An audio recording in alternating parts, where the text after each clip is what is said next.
여러분 반갑습니다. 에, 한 2년 전에 제가 수련회 때 여러분을 한번 뵙고 함께 말씀을 나눴는데 오늘 주일날 또 교회에서 또 여러분을 다시 뵙게 되어서 참으로 반갑고 또 제 마음속으로 또 감사한 마음을 가지고 있습니다. 우리 존경하는 우리 박창도 목사님 에, 또 교회를 지금까지 또 주의 은혜 가운데 또 잘 섬기시는 그런 이야기를 들었는데 직접 또 와서 또 여러분을 뵙게 되고 또 함께 또 은혜 가운데 저희들과 함께 교제할 수 있도록 아, 인도해 주신 또 하나님께 또 감사를 드립니다. 에, 이 말씀은 여러분들께서 너무나 잘 아시는 말씀입니다. 에, 그러나 우리 이 말씀을 통해서 우리가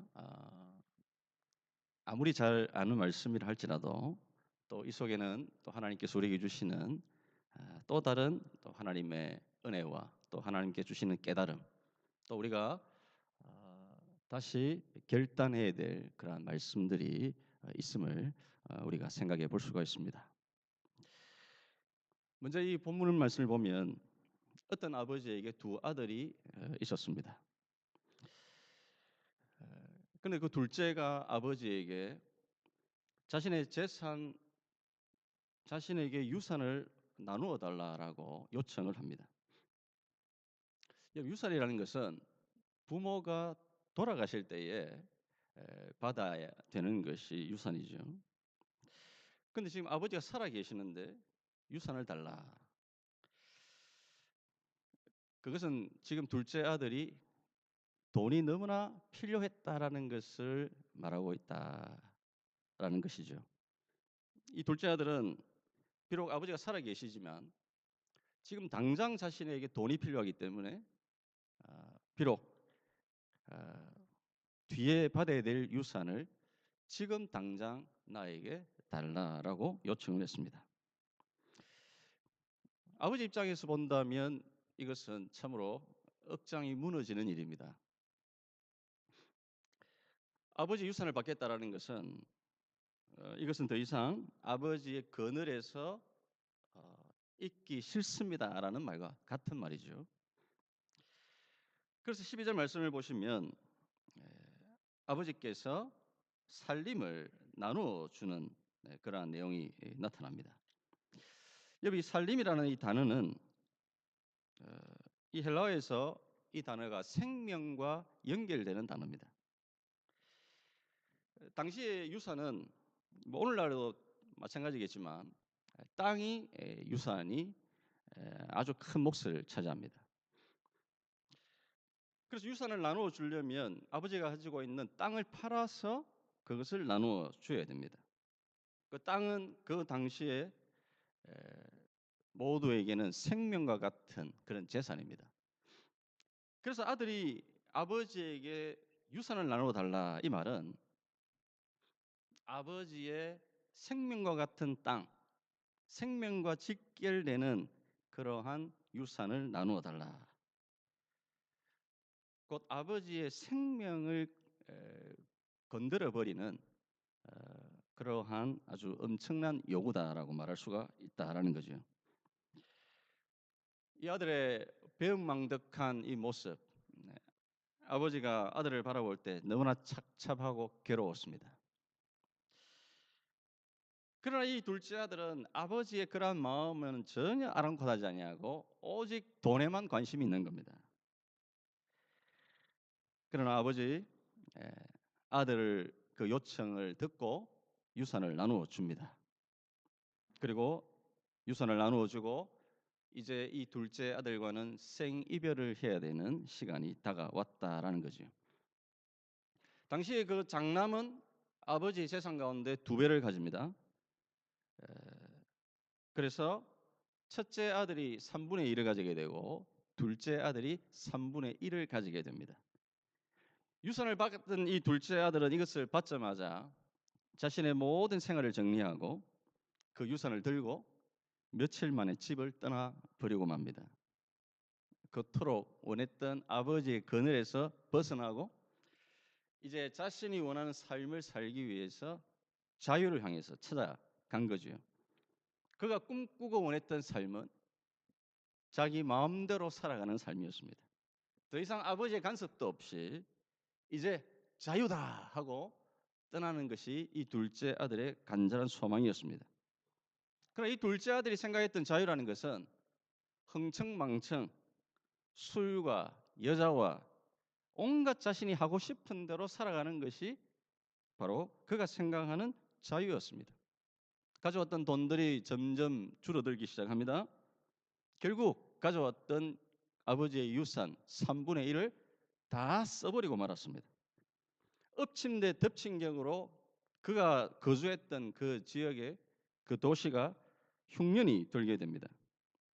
경제가 잘 돌아가면 실업수당, 생계수당을 줄 수 있지만 국가에서 주는 복지금으로 더 이상 살아갈 수 없는, 이제 경제가 힘들기 때문에 모든 복지들이 다 끊기게 되었죠. 그러다 보니 돈도 없고 복지도 다 끊겨버린 그에게 남은 것은 아무것도 없게 되었습니다. 돈도 없고 자신을 도와줄 친구도 없고 그리고 아버지도 옆에 없습니다. 그래서 결국 그는 돼지를 치는 사람에게 돼지를 치는 직업을 겨우 얻게 됩니다. 유대인들에게 돼지는 부정한 짐승이죠.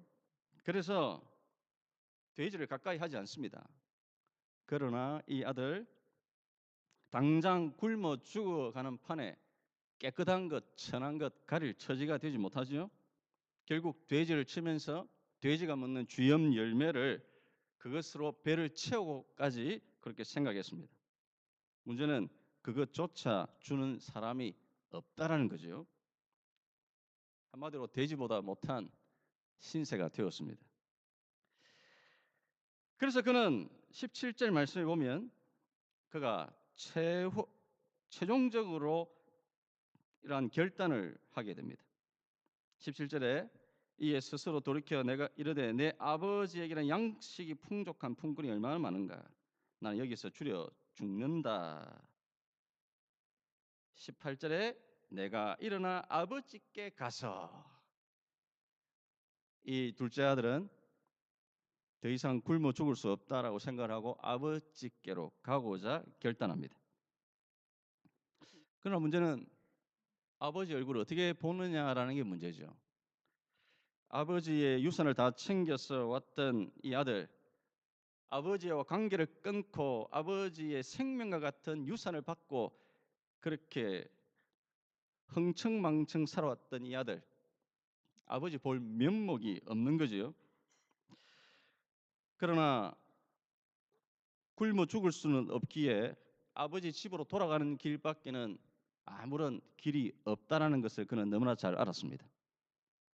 그래서 그는 아버지께로 돌아갈 때에 어떤 방식으로 어떻게 자신의 그러한 용서를 구할지를 생각하기 시작합니다. 18절에 내가 하늘과 아버지께 죄를 지었사오니, 19절 지금부터는 아버지의 아들이라 일컬음을 감당하지 못하겠나이다. 나를 품꾼의 하나로 보소서.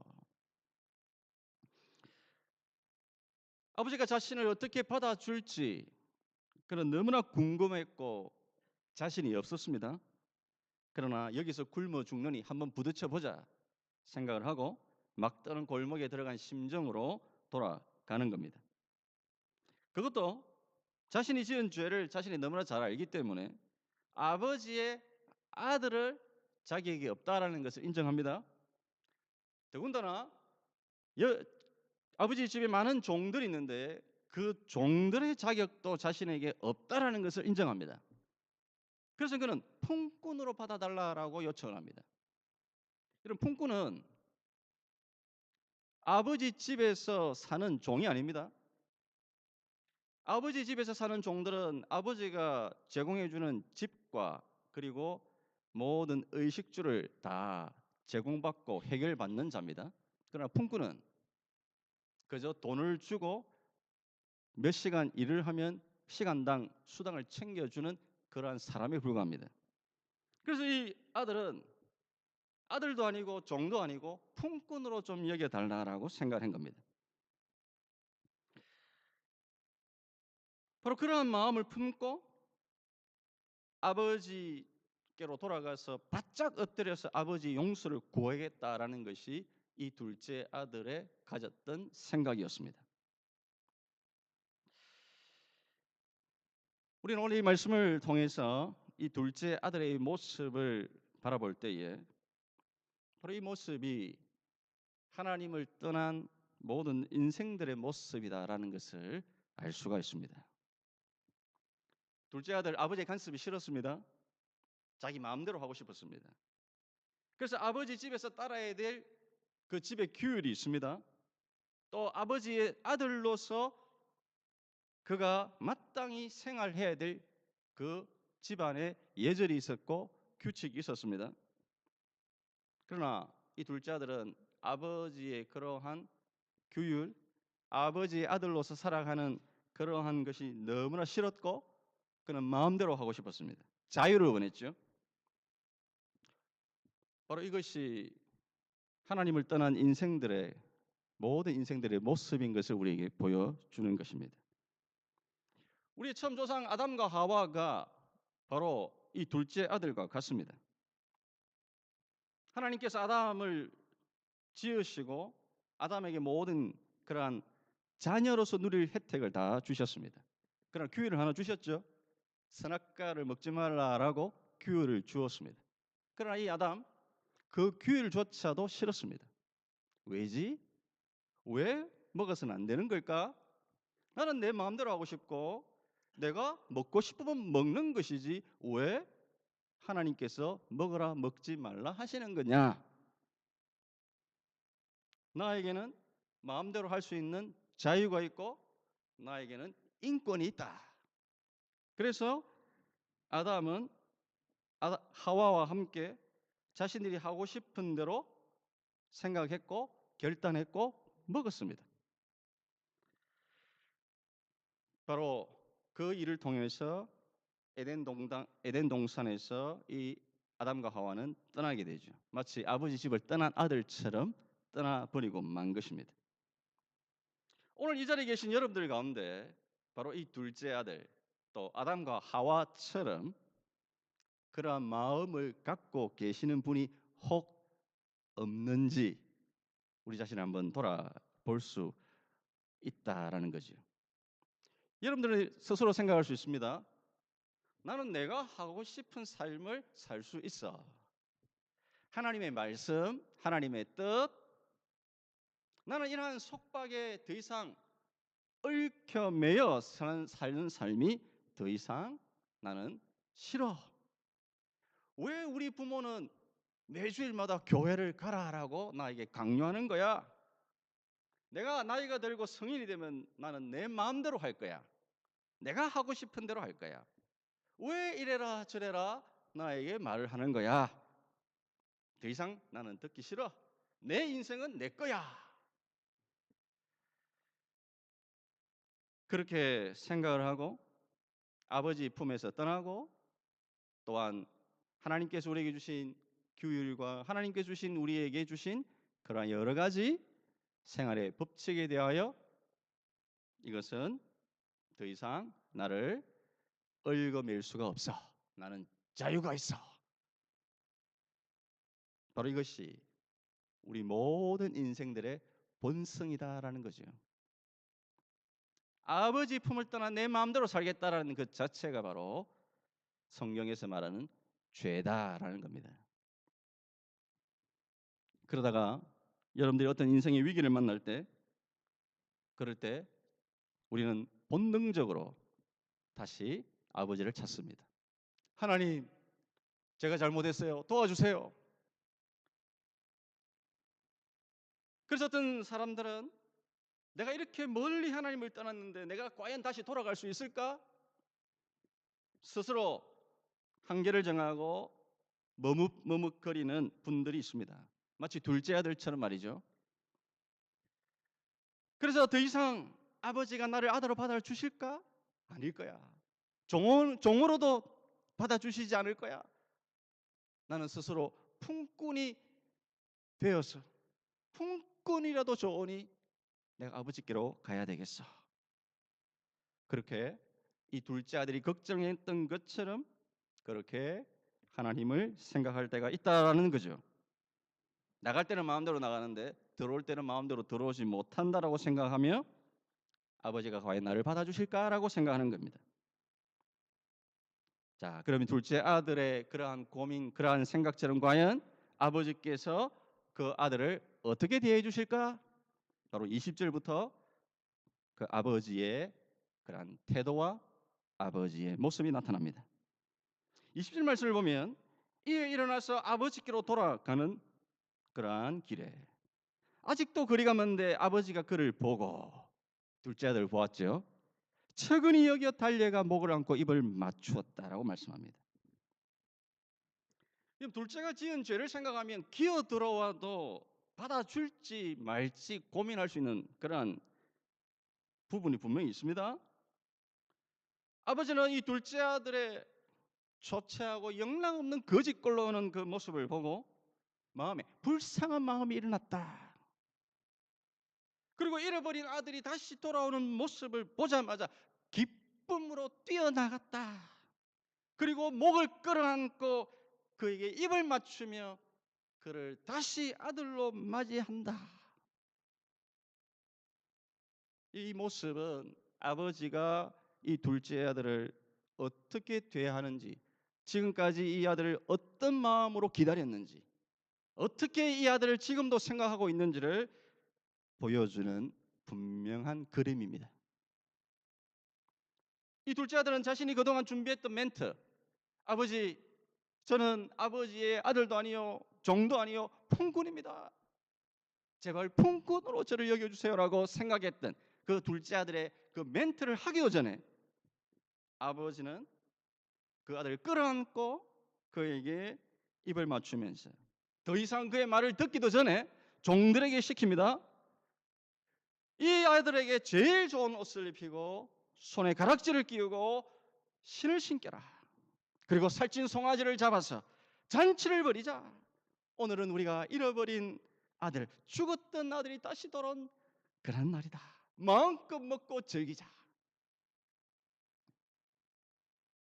아버지는 잃어버린 둘째가 돌아왔을 때에 그의 어떤 사과, 그의 어떤 변명 다 듣기도 전에 아들을 찾았다는 그 기쁨이 너무나 벅찼기 때문에 그렇게 아버지는 아들을 향해서 그러한 태도를 보였던 것입니다. 이것은 아버지가 평소에 어떤 마음을 가졌는지를 우리가 잘 알 수 있습니다. 늘 아버지는 혹시나 하는 마음으로 매일같이 동네로 나가서 아들이 돌아올까라고 늘 기다렸던 아버지였습니다. 멀리서 한 거지가 투벅투벅 걸어오는 모습을 보고 아버지는 직감적으로 그가 둘째인 것을 알았습니다. 그리고 그에게 그대로 달려갑니다. 당시 유대인 사회에서 가부장적인 사회의 아버지가 달린다라는 것 있을 수 없는 일입니다. 아버지는 근엄하게 또 종들이 많은 종들을 거느리기 때문에 그는 체면상 뛸 수는 없습니다. 그러나 둘째가 돌아왔을 때 아버지는 체면이고 뭐고 그대로 달려가서 아들을 끌어안았습니다. 그리고 다시 돌아온 그를 아들로 다시 맞아 주십니다. 아들은 미처 아버지 앞에 다 회개하기도 전에 자신이 아버지 앞에 용서를 구하는 말을 다 하기도 전에 아버지는 다시 그들을 아들로 맞아 주시고 그를 끌어안는 모습을 우리에게 보여주십니다. 바로 하나님의 사랑, 하나님의 은혜, 하나님의 기쁨, 바로 이것은 아들이 지은 죄보다 아버지의 사랑이 더 크고 더 깊기에 그 아들의 모든 죄를 다 품을 수 있는 아버지의 사랑이 있기에 아버지는 그 아들을 그렇게 맞아 주셨던 겁니다. 사랑하는 성도 여러분, 오늘 이 자리에 이 둘째 아들과 같은 그러한 아버지를 떠나서 마음대로 살고자 생각하고 또 실제로 그렇게 허랑방탕한 삶을 사신 분들, 또는 지금도 내가 과연 이 멀리 아버지 옆으로부터 벗어났는데 과연 아버지가 나를 받아주실까라고 고민하며 지금도 노심초사하시는 분들, 또는 하나님은 과연 나를 사랑하실까? 나는 이러한 죄가 있음에도 불구하고 하나님은 과연 나를 사랑하실까? 하나님은 과연 나를 용서하실까? 하나님은 과연 나를 진정으로 아들로 맞아주실까? 아버지의 사랑과 아버지의 은혜를 의심하시는 분들, 여러분이 어떠한 마음, 어떠한 죄책감, 어떠한 생각을 갖고 있는지 몰라도요, 중요한 것은 여러분들이 어떤 큰 죄인이라 할지라도 여러분의 죄보다 하나님 아버지의 사랑과 은혜가 더욱 크고 깊고 놀랍다라는 것, 이것을 여러분 마음으로 믿고 고백할 수 있는 여러분 될 수 있기를 바랍니다. 하늘의 아버지께서 여러분의 죄를 사실 묻지 않으셔도 하나님은 여러분을 다 알고 계십니다. 여러분들이 얼마나 오랫동안 아버지로부터 벗어났는지, 얼마나 아버지로부터 멀리 떨어졌는지 하나님은 여러분을 너무나 잘 알고 계십니다. 지금도 여러분이 어떤 생각을 갖고 있고 어떤 마음을 가지고 지금도 신앙생활을 하고 있는지 하나님은 너무나 잘 알고 계십니다. 그러나 여러분 꼭 잊지 마십시오. 하나님은 우리가 생각하는 것보다 더 크고 위대하신 사랑의 하나님이십니다. 하나님 우리 아버지는 여러분이 지금껏 배우고 깨닫고 경험했던 것보다 더 놀랍고 자비롭고 은혜와 사랑이 풍성하신 분이십니다. 여러분 그 하나님을 의지하시고 붙들 수 있기를 바랍니다.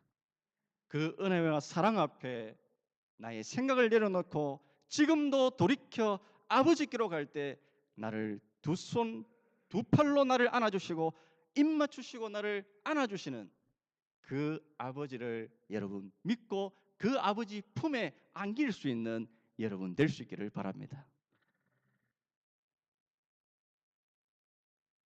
여러분 아버지의 마음과는 다르게요, 불편한 마음을 느꼈던 사람이 있습니다. 바로 큰아들입니다. 여러분 맏아들은요 25절 말씀에 보면 밭에서 일을 하고 돌아옵니다. 이 말은 이 첫째 아들은 둘째와는 전혀 다른 삶을 살지요. 아버지의 말을 잘 듣는 아들입니다. 열심히 일을 하는 아들입니다. 둘째와 다르게 흥청망청 돈을 쓰는 자가 아니고 그는 열심히 일을 하는 자였습니다. 근데 그가 집으로 돌아오는데 평소와 다르게 풍악이 울리고 춤추는 소리가 들리고 잔치를 벌인 소리가 들립니다. 그래서 한 종을 불러 물어봅니다. 도대체 무슨 일이 일어나는 거냐? 그 종이 대답하죠. 당신의 동생이 돌아왔습니다. 아버지가 다시 당신의 동생을 아들로 맞아들이게 되었고 살찐 송아지를 잡고 이렇게 우리가 잔치를 벌이고 있습니다. 이 말을 들었던 이 큰아들, 동생의 형님, 이 말을 듣는 순간 화가 치밀어 올라옵니다. 속에서 부글부글 끓어오는 마음을 진정할 수가 없는 거죠.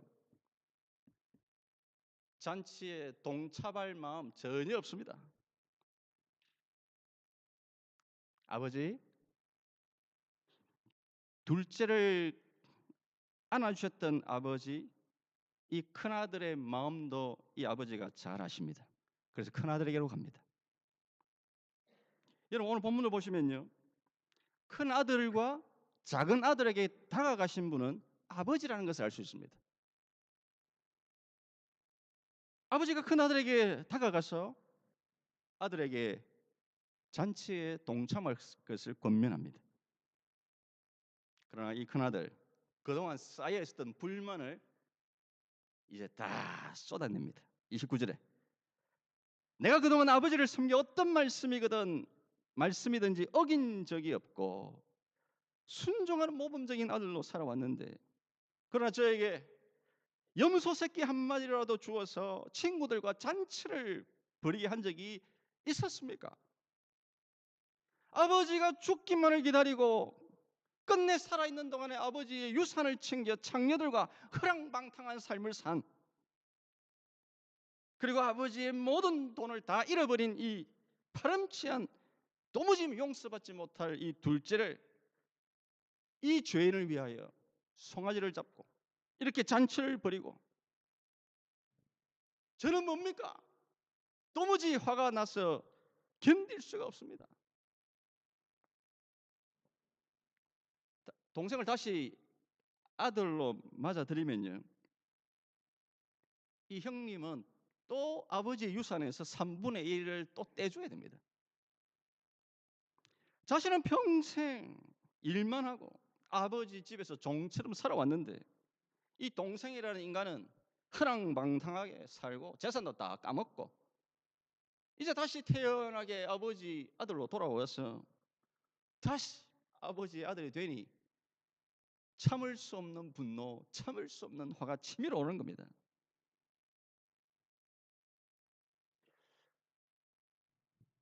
이 본문은 우리들에게 이 두 아들이 서로의 삶의 방식은 달랐지만, 그러나 이 두 아들은 둘 다 아버지의 생각, 아버지의 마음과는 먼 아들이었던 것을 우리에게 말씀해 줍니다.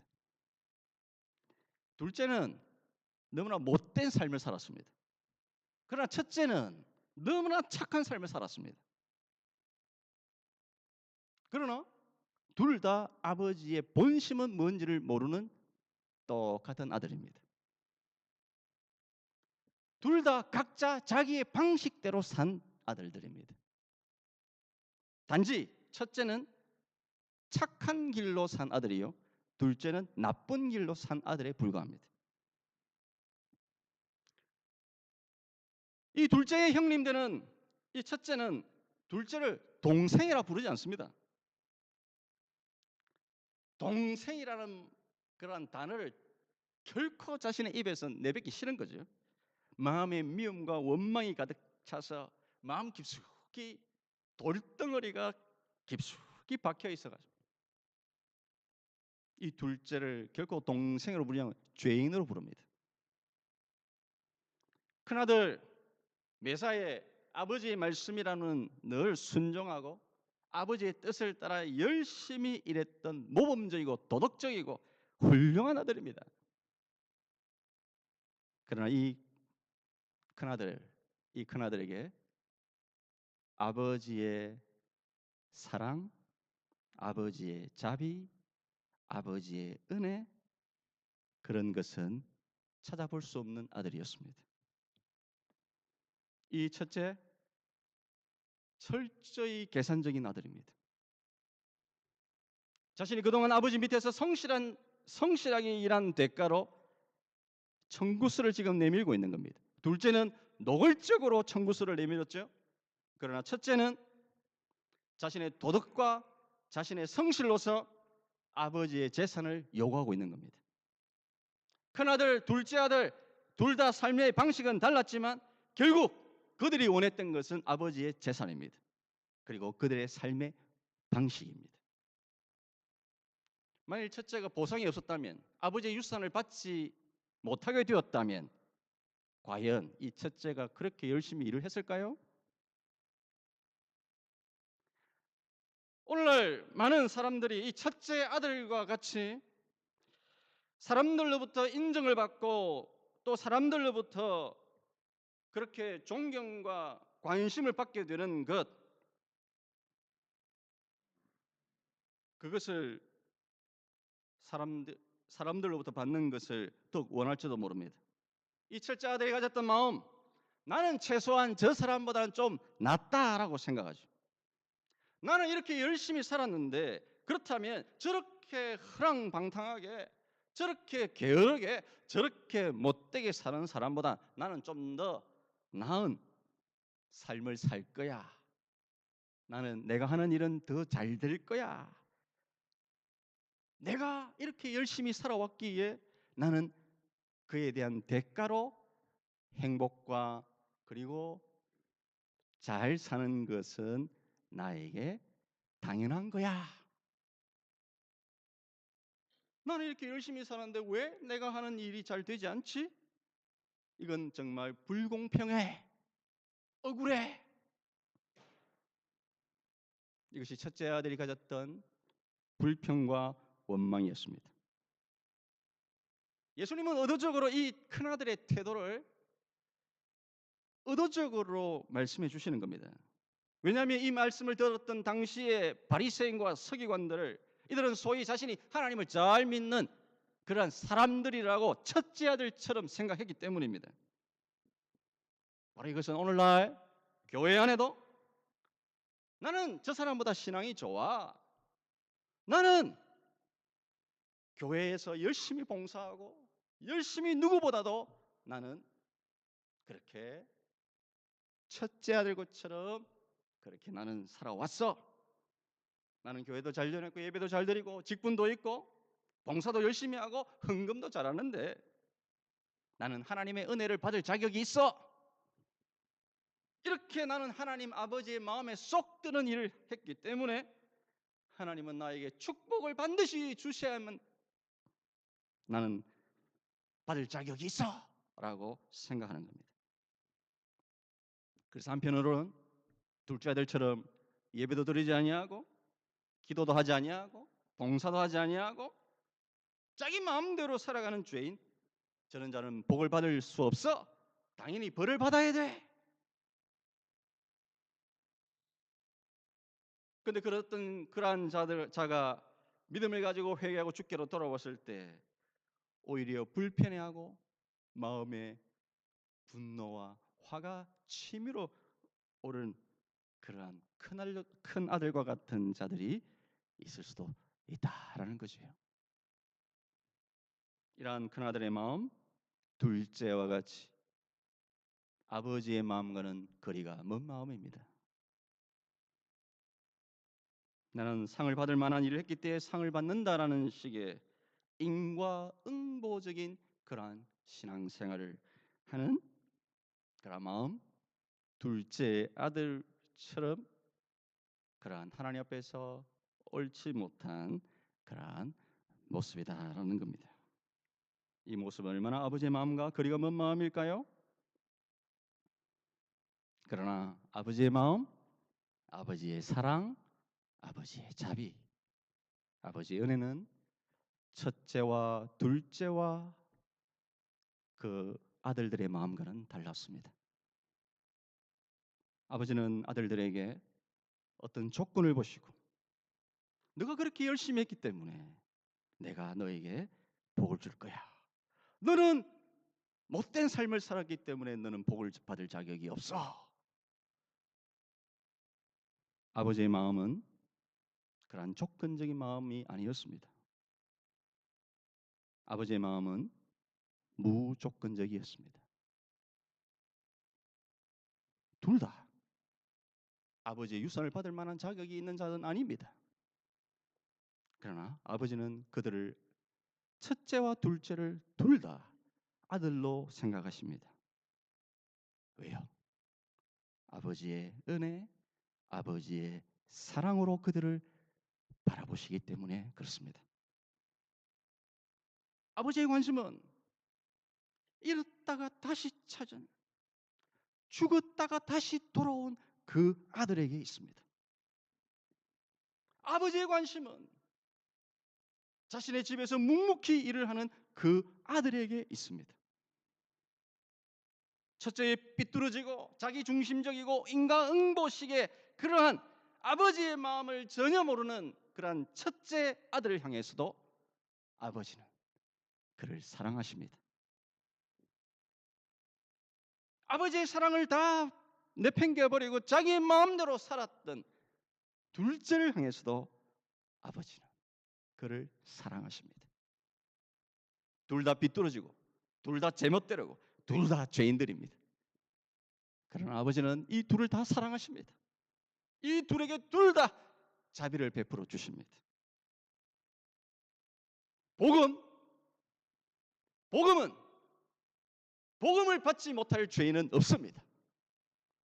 복음에서 죄되는 사람은 단 한 명도 없습니다. 그가 어떤 죄를 지었든지 그가 어떠한 삶을 살았든지 아버지는 첫째든지 둘째든지 누구를 향해서도 이 복음을 주기를 원하시고 이 복음을 통하여 그들이 아버지의 사랑과 자비를 받기를 원하십니다. 왜 그렇습니까? 왜 아버지께서는 무조건적으로 그렇게 자비와 사랑을 베풀어 주실까요? 바로 그것은 우리들의 진정한 큰 형님 되시는 예수님 때문에 그렇습니다. 이 첫째, 둘째가 나갔을 때, 집을 나갔을 때에 이 첫째, 둘째를 찾아 나서지 않았습니다. 외면했습니다. 모른 척했습니다. 그리고 그가 돌아왔을 때는 그를 반가워하지 않았습니다. 내가 무슨 삶을 살든지, 내가 무슨 짓을 하든지 나는 상관없어. 나는 내 할 일 하며, 나는 내 유산 챙기면 돼. 너는 나의 관심에서 밖이야. 이것이 첫째 마음이었죠.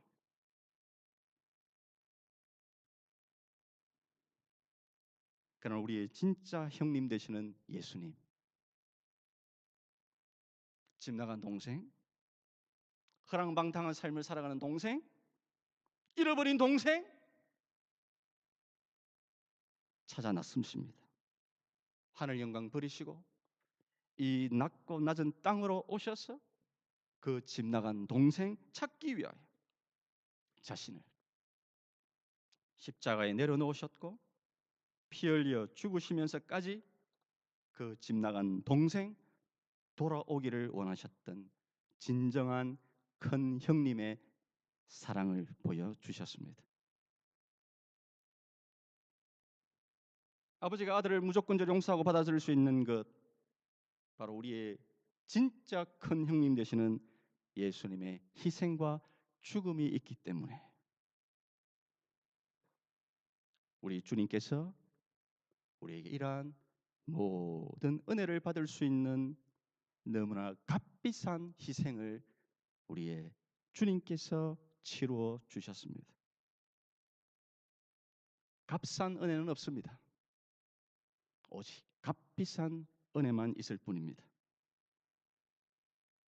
우리 예수님, 이 둘째 동생뿐만 아니라 자기 중심적이고 고집스러운, 그리고 자신의 동생을 찾아 나서지 않았던 그 첫째조차 그를 위해서도 죽으시고 그를 용서하시고 그에게 은혜를 베풀어 주신 참 큰 형님 되십니다. 우리 모두는, 오늘 이 자리에 계신 여러분 모두는 우리가 첫 번째 형에 부르든지 둘째 동생에 부르든지 우리는 둘 중에 하나입니다. 그러나 사랑하는 성도 여러분, 여러분들이 첫째이든지 둘째이든지 우리의 진정한 큰 형님 되시는 예수님께서 여러분을 위해서 모든 것을 다 희생하셨기에 여러분들은 무조건적인 은혜를 받을 수 있는 자격이 생긴 것입니다. 오늘 이 시간에 내가 은혜 받을 수 있는 사람이기 때문에 은혜를 받는 사람은 아무도 없습니다. 우리 모두는 자기 중심적인 형님, 아니면 자기 마음대로 살았던 둘째. 그러나 우리 주님은 지금도 여러분들을 주님의 희생과 사랑으로 여러분을 무조건적으로 용서하시고 사랑하기를 원하십니다. 오늘도 여러분 삶에 일어나는 여러 가지 일들, 어쩌면 둘째가 경험했던 것처럼 대주리와 같은 그러한 절박한 상황 속에서도 여러분들이 다시 자리에 일어나서 아버지께로 돌이키는 순간, 사랑과 자비가 풍성하신 아버지는 지금도 두 팔 벌려 여러분을 맞아주십니다. 아니, 여러분이 둘째처럼 살지 아니했고 진정으로 여러분들이 최선을 다했고 열심히 살았고 충성했고, 그렇지만 이 첫째처럼 자기중심적인, 나는 받을 자격이 있는 자라고 스스로 생각한 자랄지라도 여러분들이 진정으로 우리의 진정한 큰 형님 되시는 주님 바라보며 주께로 돌이키신다면 바로 여러분들도 주님은 받아주십니다. 구원, 신앙, 이것은 모든 종류의 자녀들을 모으시는 잔치와 같습니다. 진정한 구원이라는 것은 우리의 참된 큰 형님과 함께 잔치 자리에 앉아서 우리가 받은 은혜와 사랑을 서로 고백하며, 너와 내가 다르지만, 너가 첫째일 수 있고 내가 둘째일 수 있지만, 그러나 우리 모두는 똑같이 우리는 자비가 필요한 자요, 은혜가 필요한 자요, 사랑이 필요한 자요, 용서가 필요한 자요. 둘 다 우리 주님의 은혜로 이 아버지의 잔치상에서 먹고 마시게 된 것을 서로 감사하며 고백하는 것이 바로 이것이 교회요, 이것이 우리의 신앙이요, 이것이 우리의 삶의 진정한 주께서 기뻐하시는 은혜의 모습이다라는 겁니다. 사랑하는 성도 여러분, 이 시간 여러분을 향하신 그 주님의 용서와 사랑을 믿음으로 받아들이시고 이 구원의 잔치에서 아버지와 함께 날마다 기쁨을 나누며 서로 용서하며 서로 사랑을 나누며 함께 아버지의 사랑을 나누는 그러한 참으로 은혜와 복이 있는 그러한 런던 양무리교회 모든 주의 백성 될 수 있기를 바랍니다.